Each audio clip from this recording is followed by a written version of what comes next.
24 CR 2114 is now called the State of Texas versus Demond Sargent Jr. That is you, present, with your attorney and the state's attorney. Does the defendant waive Mr. Lodge, waive a formal reading of this indictment and arraignment? Can we proceed? No waived, Your Honor.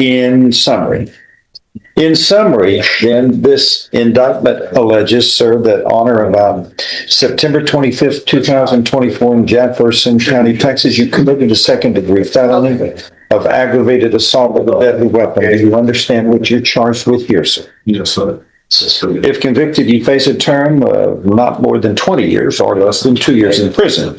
In addition, a fine may be assessed not to exceed $10,000. Do you understand?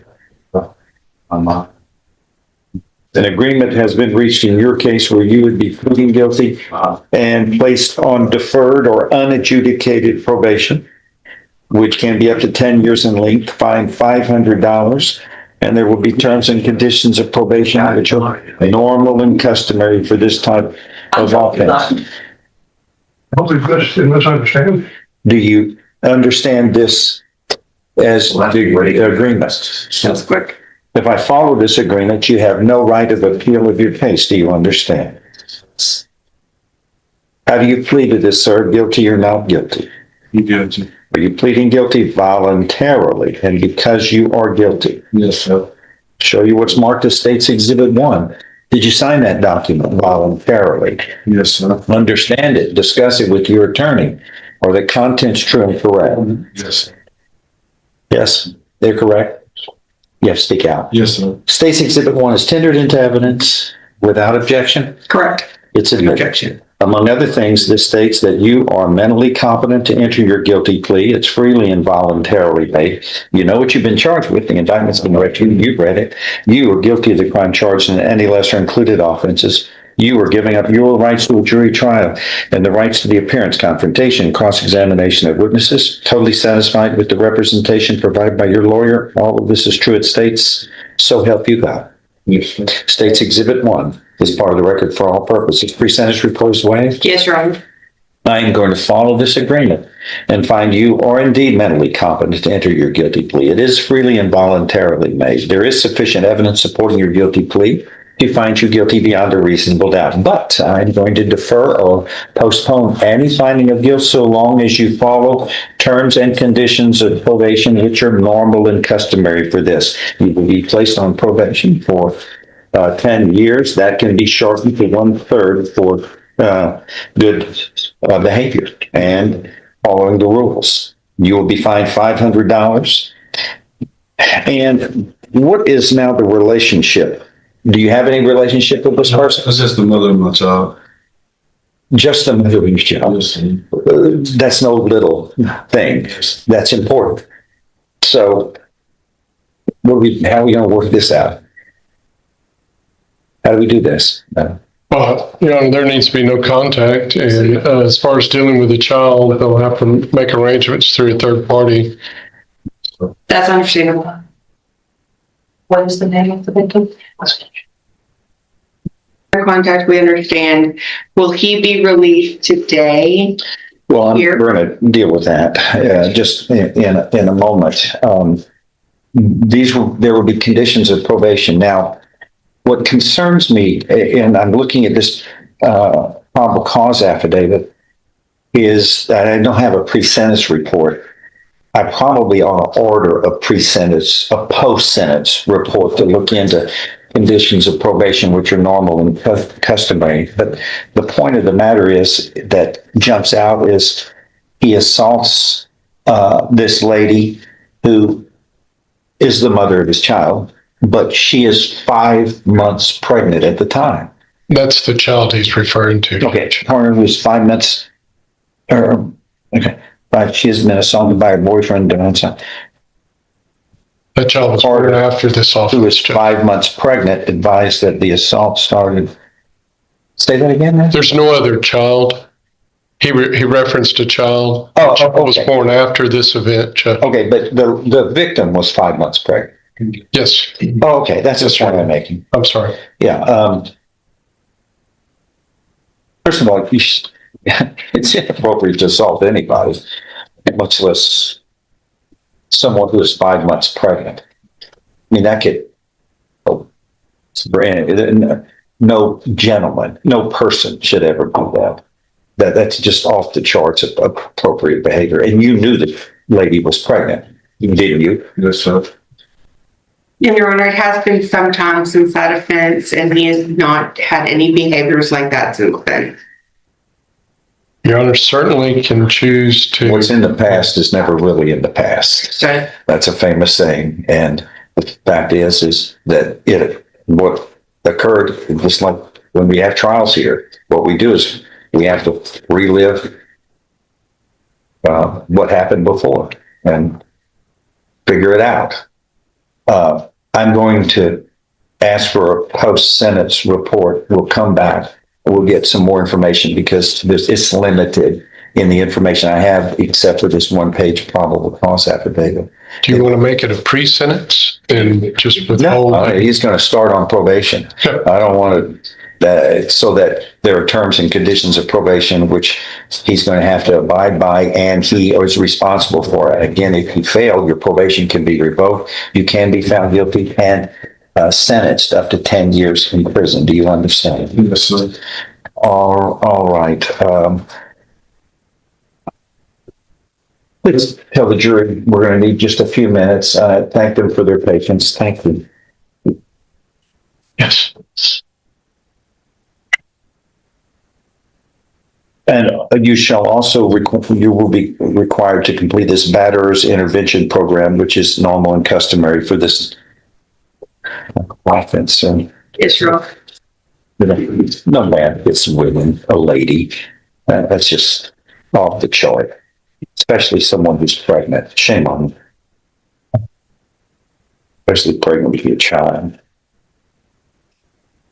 Shame on them. All right, we're going to come back. When can that post-sentence report be done? Do you want me, we can expedite it if you want us to. Yes, ma'am. Okay. About how long would that take? We usually take it's usually about a month before we do them, but if you want us to do it earlier, we can. If I reset this for 4 weeks, is that good? Absolutely. Thank you.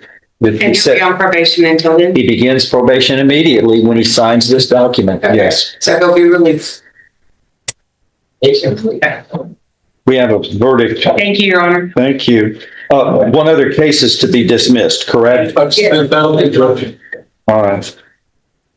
We have a verdict in the Horatio Trevino case, please. You can sit. We will get ready to receive the verdict.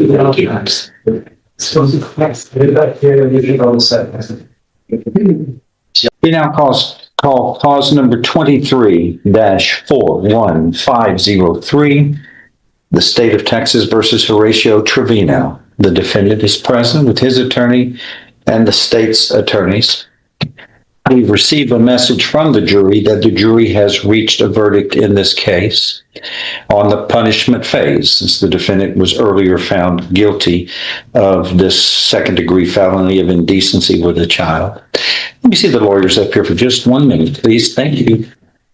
We're going to review some legal matters from this Code of Criminal Procedure, and we are now ready to proceed. I'm going to ask the bailiff to please bring out the jury, and the alternate jurors will be brought back in. We've received the verdict in this punishment phase of the jury trial.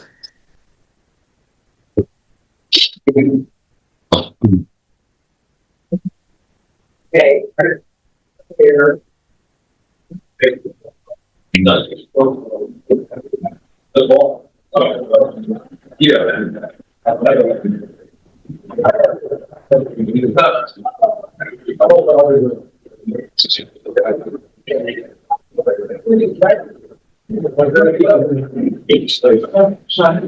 see you.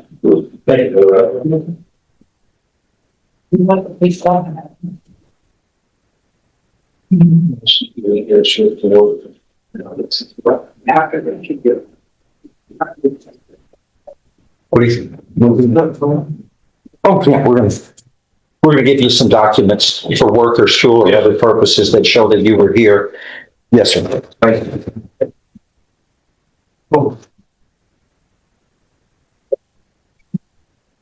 And the record shall show that the jury is seated in the courtroom, Ms. Ramos. As the foreperson of the jury, we have received a message on behalf of the jury from you that the jury has reached a verdict in this punishment phase of this trial for the second-degree felony of indecency with a child. Is that true, ma'am? Yes, Your Honor. Is this verdict a unanimous one? That is, one that is agreed upon by all members of the jury? Yes, Your Honor. Or any of the jurors disagreeing with your foreperson's representations? No disagreement is indicated. It does indeed appear to be a unanimous decision in this punishment phase. Please pass the documents as before to the bench. You may be seated. Thank you, ma'am.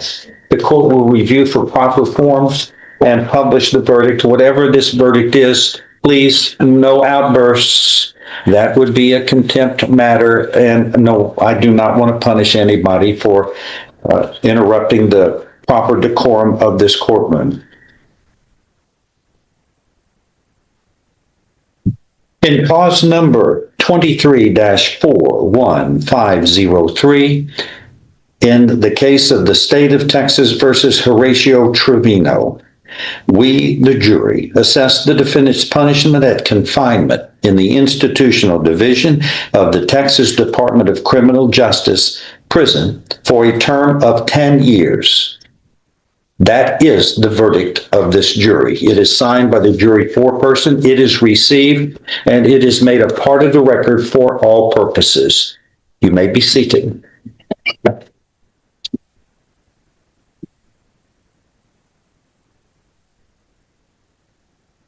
Ladies and gentlemen, at this time, your duty as jurors is complete. At the beginning of this trial, I placed each of you under a number of instructions. At this time, I am releasing you from these instructions which have previously been given to you.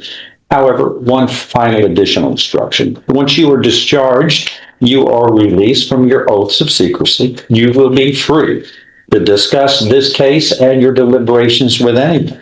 And alternatively, you are also free to refuse to discuss this case, and you have every right to maintain your silence unless otherwise ordered to do so by me. In a little bit of time, the attorneys will be released, and they always like to get any input and feedback from jurors if you're willing to stand by outside and wait for them. That's always helpful to lawyers. But you don't have to, the way you can move on with your life. And I want to again express our profound thanks for your time and your energy. It's important that people come forward for jury service. The Constitution, what this flag stands for, we the people of the United States, is what this Constitution begins with. We the people, all of us. At times, we are part of the process. We make decisions, important decisions, whether it's being a juror or voting for your public officials. It's vital because this is self-governance. There is a good reason why we lead all the other nations on this planet as the example of freedom and fairness. So I want to thank you for honoring your duty. I hope to have the honor to work with you in the future. Until then, may God continue to bless Jefferson County and her citizens, and you are free to go. Thank you very much. And again, alternates, thank you for your vigil. We didn't get to use you in there, but thank you. Just as soon as we would not have someone available as an alternate, we would need an alternate. And unless there's 12, then it becomes a mistrial, and we'd have to start all over again. By herself. Lacey is going to be out there with written documents for work or school or other purposes that shows that you were here. Thank you very much.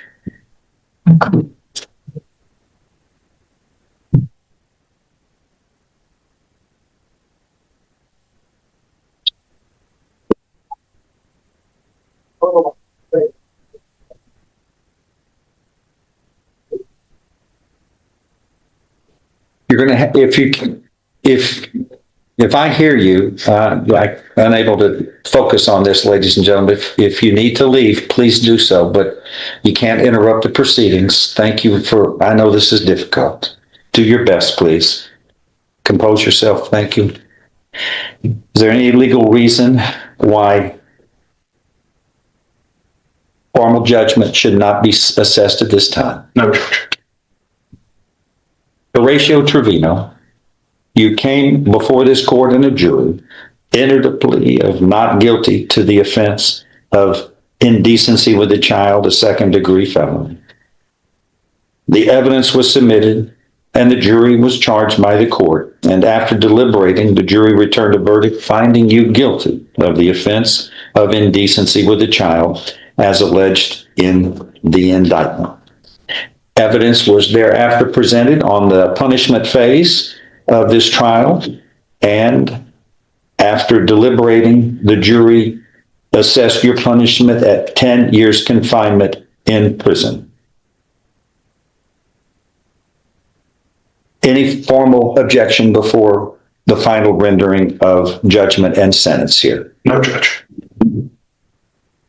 The jury did not recommend that you be placed on community supervision in its decision. Therefore, it is the judgment of this case that you are indeed guilty of this second-degree felony of indecency with a child, and that you shall be punished in accordance with the jury's verdict.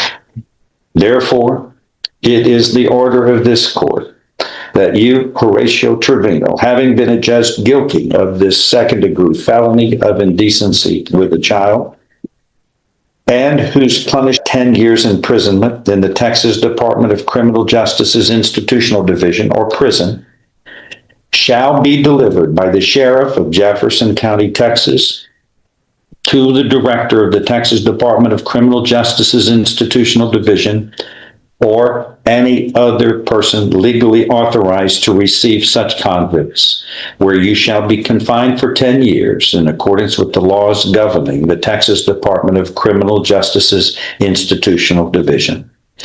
You are here now remanded to the custody of the Sheriff of Jefferson County, Texas, until she can obey and carry out the directions and instructions of this sentence.